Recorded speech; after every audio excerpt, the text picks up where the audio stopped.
আপনি কি জানেন আমাদের পুরো গ্যালাক্সি মিল্কি ওয়ে প্রতি সেকেন্ডে ৬০০ কিলোমিটার গতিতে কোথাও দৌড়ে চলেছে। কিন্তু কিন্তু প্রশ্ন হচ্ছে কোথায় আর কেন? একটি অদৃশ্য শক্তি টেনে নিচ্ছে পুরো মহাবিশ্বকে। এর নাম দ্য গ্রেট অ্যাট্রাক্টর। কিন্তু বিজ্ঞান এখনো জানে না এর উৎস কোথায়।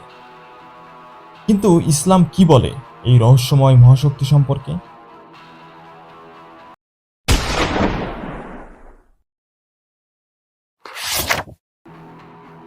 মহাবিশ্বে রয়েছে একটি অদ্ভুত এলাকা যার দিকে লাখো গ্যালাক্সি দৌড়াচ্ছে এক অজানা টানে। যে জায়গার চারপাশ ঢেকে আছে ধুলা ও ছায়া গ্যালাক্সিতে। বিজ্ঞানীরা একে বলেন দ্য গ্রেট অ্যাট্রাক্টর। তারা বলছেন এটি এমন একটি এলাকা যেটা বিশাল মহাকর্ষ শক্তির অধিকারী, কিন্তু এর উৎস, রূপ বা আকৃতি কিছুই তারা দেখতে পাচ্ছেন না। এটা যেন মহাজাগতিক অন্ধকারের গভীরে লোকানো এক রহস্যময় টান। কিন্তু পবিত্র কোরআনে কি বলে এমন আকর্ষণ শক্তি সম্পর্কে? আল্লাহ তাআলা বলেন, যিনি সৃষ্টি করেছেন এবং সুন্দরভাবে সুবিন্যস্ত করেছেন, যিনি পরিমাপ করেছেন এবং পথ নির্দেশ দিয়েছেন। সূরা আল আলা।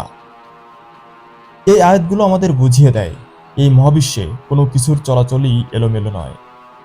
সবকিছুই চলছে এক নির্ধারিত পথে, এক নির্ধারিত টানে।